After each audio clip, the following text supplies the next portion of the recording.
dia a todos.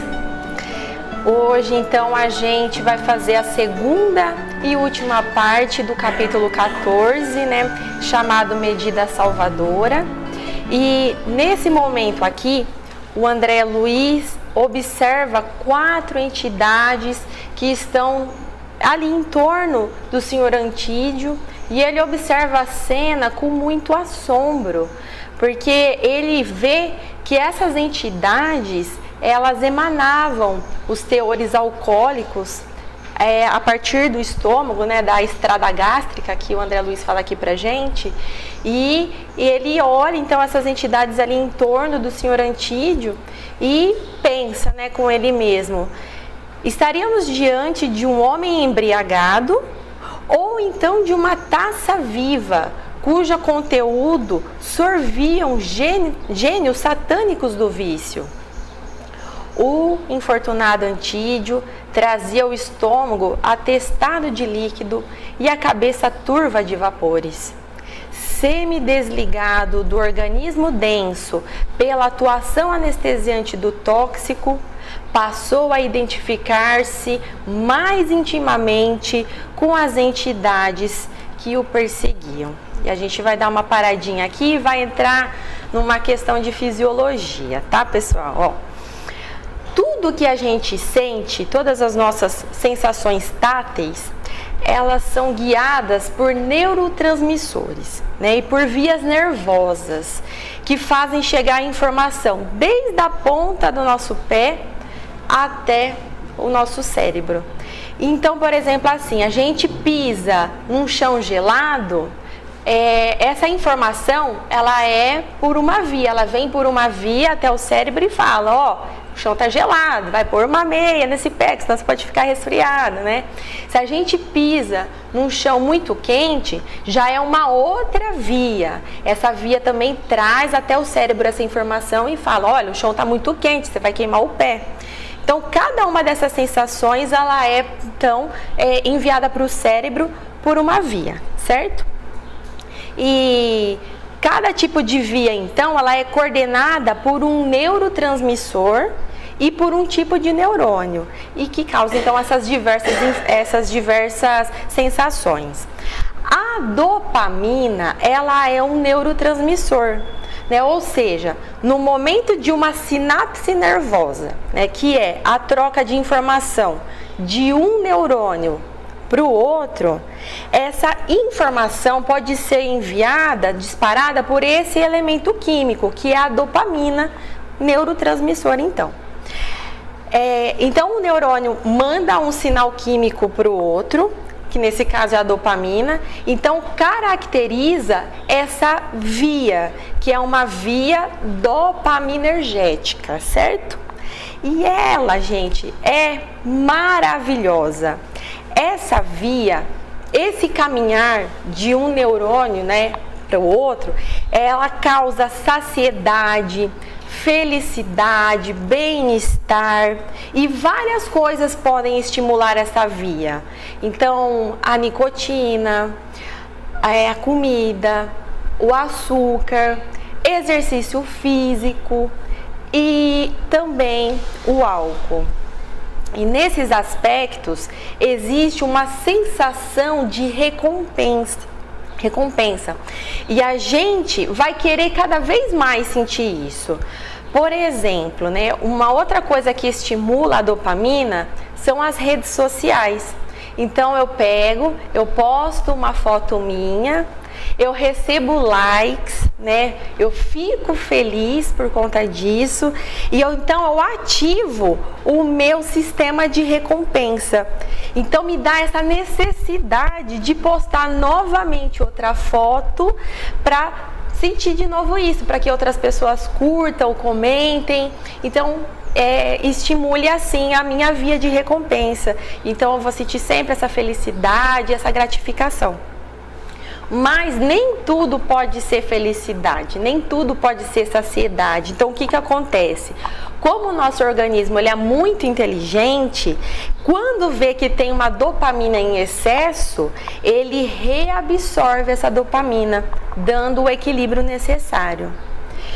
O problema do danado do vício, de qualquer vício, é que ele altera esses mecanismos. Então, em vez de eu continuar absorvendo para tirar esse excesso de dopamina, não. O organismo bloqueia essa reabsorção. E também o vício faz com que a gente queira sempre acessar essa via. Então, aí o cérebro vai pensar assim, lembra aquele docinho que você comeu? Nossa, você se sentiu tão bem comendo aquele doce, come doce de novo. A mesma coisa para a bebida. Lembra como que você se sentiu quando você bebeu? Como você se sentiu, né? Como que você ficou? Bebe de novo, né? Então,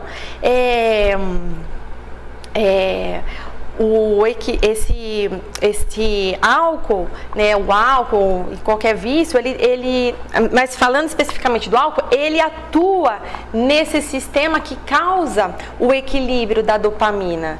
E não bastasse isso, ele também faz uma outra coisa. Ele aumenta a fluidez da membrana neural, né, no neurônio, então facilita ainda mais a receptividade da dopamina. Eu quis trazer esse contexto aqui pra gente, pessoal, porque os efeitos devastadores, né, aí do álcool nas famílias, nos casamentos, na sociedade, todo mundo já conhece, né? Então, por que então, né, o que ele faz com que ele ainda seja nessa droga lícita e tão consumida desde os jovens? Então, é por conta de todos esses efeitos que a gente falou aqui, né? Que parece recompensa, parece um relaxamento que dá na pessoa, mas como a gente viu aqui, os prejuízos são enormes. Então, que a gente tome cuidado com essas nossas escolhas, com esse beber socialmente, né? E a gente não pode alegar a ignorância de que a gente não conhecia esses efeitos, tá certo, gente? Mas voltando aqui para o livro, essas 4 entidades que o André Luiz vê tinham a mente invadida por visões terrificantes do sepulcro que haviam atravessado como dipsomaníacos, né, como alcoólatras.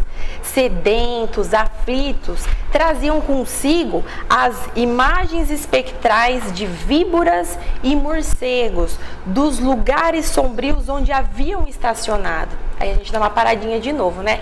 Então quer dizer que essas entidades aqui, elas se assemelhavam a cobras, a morcegos? Sim, pessoal, é isso mesmo.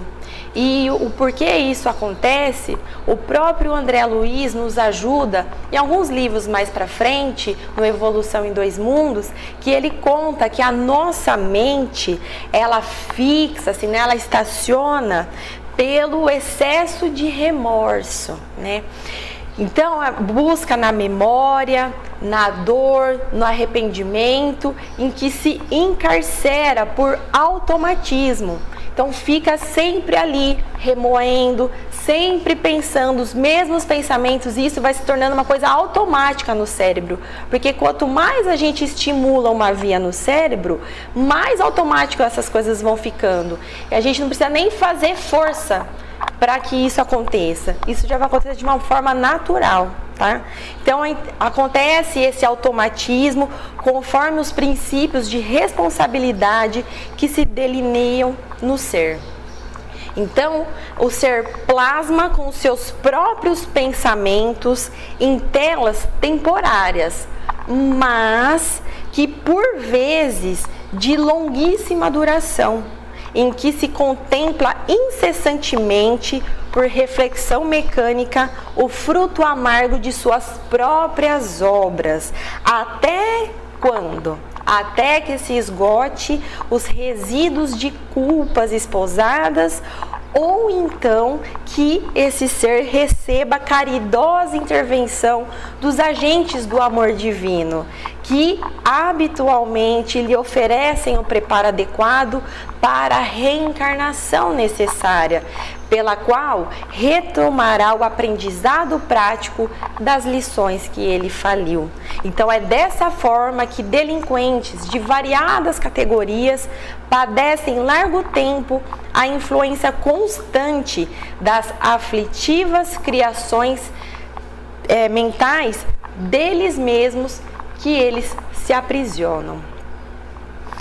Aí o André também fala aqui pra gente que entrando em sintonia magnética com o psiquismo desequilibrado dos vampiros, o senhor Antídio começou a gritar: salve-me, salve-me, pelo amor de Deus. E aí a gente vai então falar agora sobre os vampiros, né? O que seriam esses vampiros?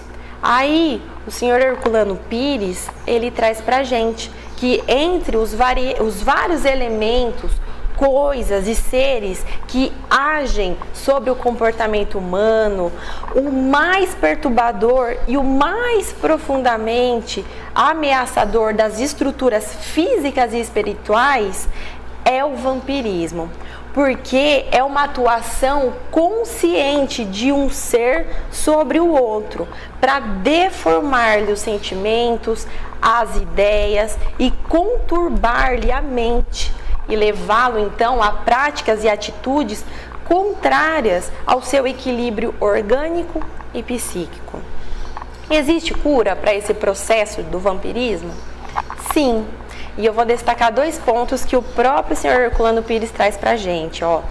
Uma delas, pessoal, é a doutrinação, que é a transmissão do conhecimento doutrinário às duas partes.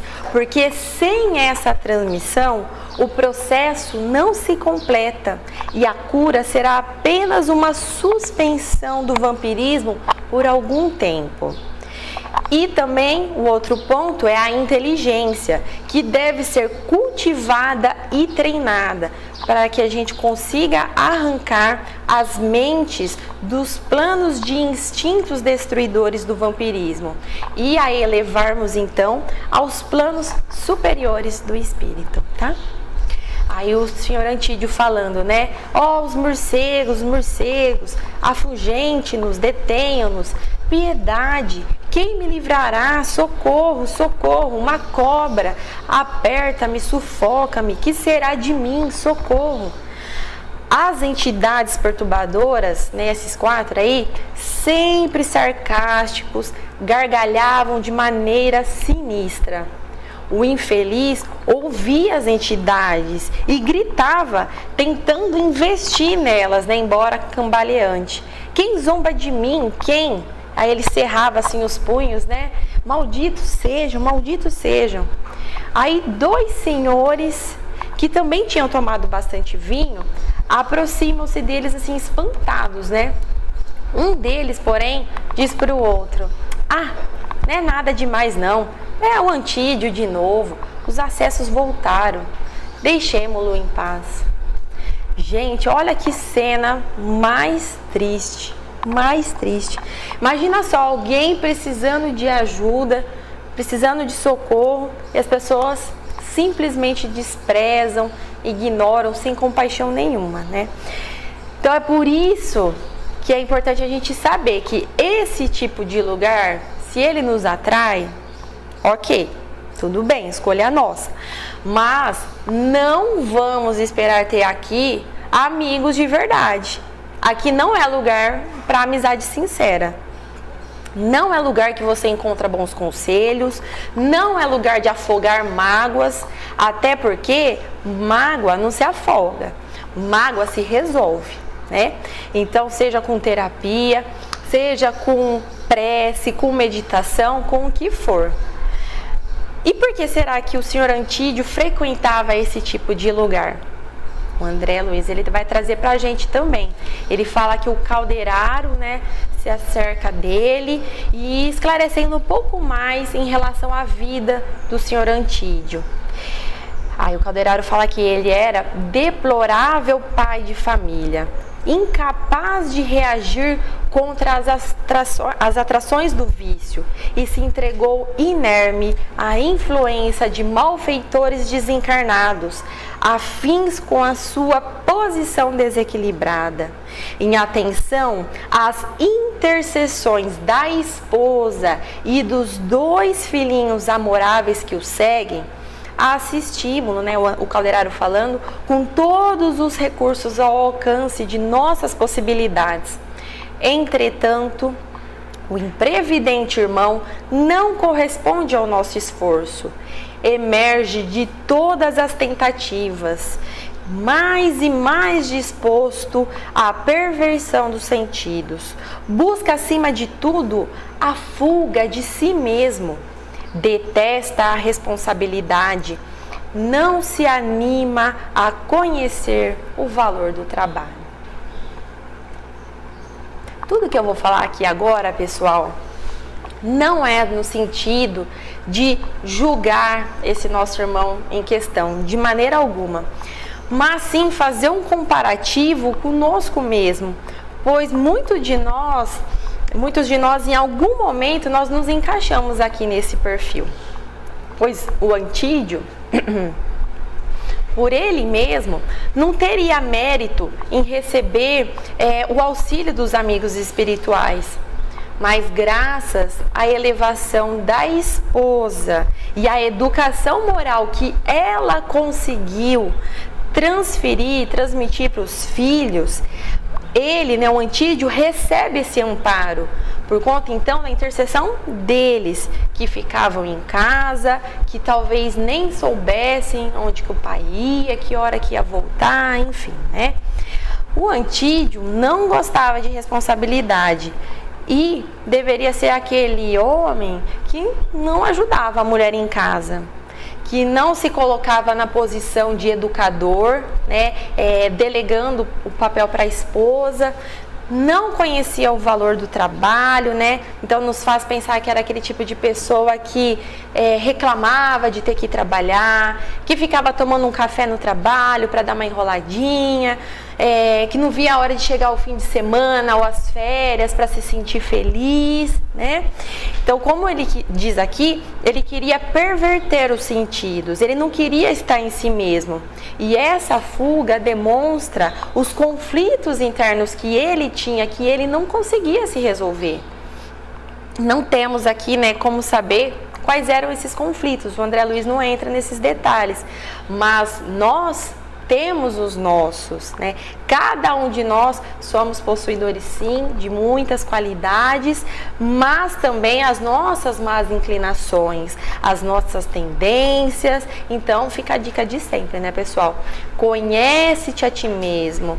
E esse estudo aqui nos abre essa grande oportunidade, Bom, atenuando-lhe a ânsia irrefreável de sorver alcoólicos, esperamos se reeduque, mas para isso utilizaremos agora um recurso drástico. Agora ele vai falar aqui pra gente qual que é essa medida salvadora aqui, Já que o desventurado se revela infenso a todos os nossos processos de auxílio, o Antídio, por algum tempo, a partir de hoje, será amparado pela enfermidade.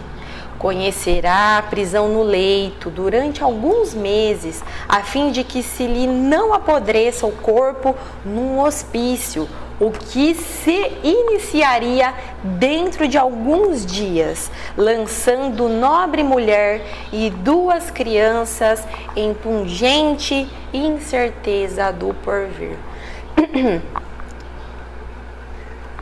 Então, pessoal, o merecimento da esposa, dos filhos, era tanto que a benefício deles viria essa doença do pai. E olha o ensinamento, que essa lição vem nos mostrar.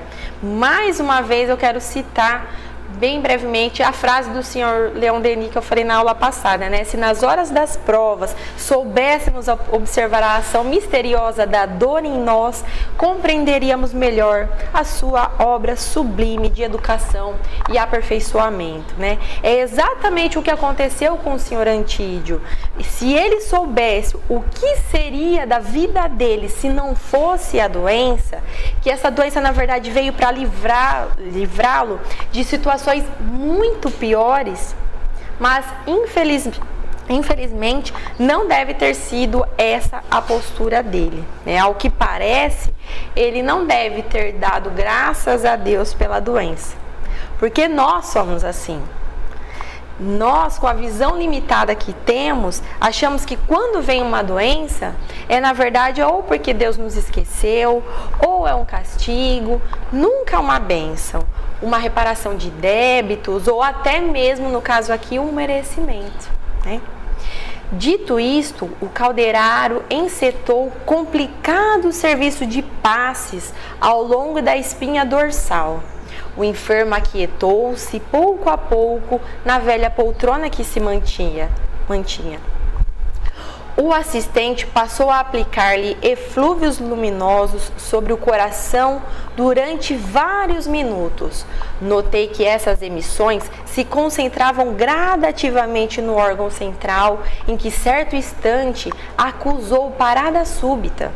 Antídio parecia prestes a desencarnar, quando o orientador lhe restituiu as energias em movimentação rápida.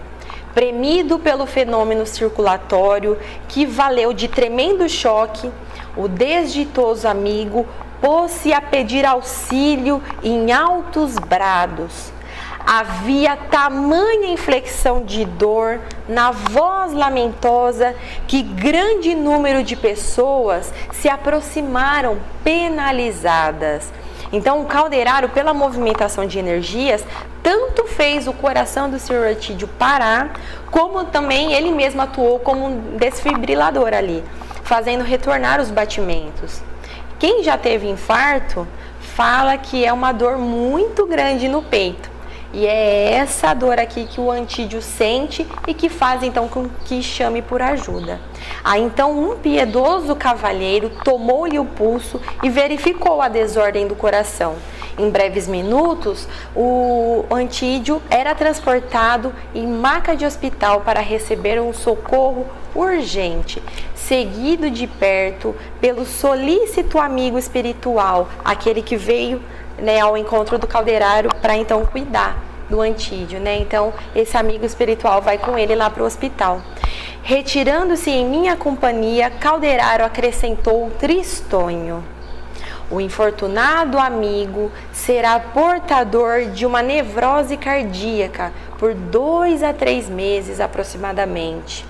Debalde usará a valeriana e outras substâncias medicamentosas. Em vão apelará para anestésicos e desintoxicantes. Só para saber, pessoal, a valeriana, ela é usada com efeito terapêutico no tratamento de distúrbios de sono e também de ansiedade generalizada. Então, essa nevrose citada aqui, que na verdade essa palavra nem é utilizada nos dias de hoje aqui na medicina, provavelmente causava palpitação, dor no peito, né? Algo que se relacionaria a algum distúrbio de ansiedade, alguma coisa assim do tipo, né? E no curso de algumas semanas conhecerá intraduzível mal-estar, de modo a restabelecer a harmonia do cosmo psíquico. Experimentará indizível angústia, submeter-se-á a medicações e regimes que lhe diminuirão a tendência de esquecer as obrigações sagradas da hora e lhe acordarão os sentimentos devagarinho para a nobreza do ato de viver.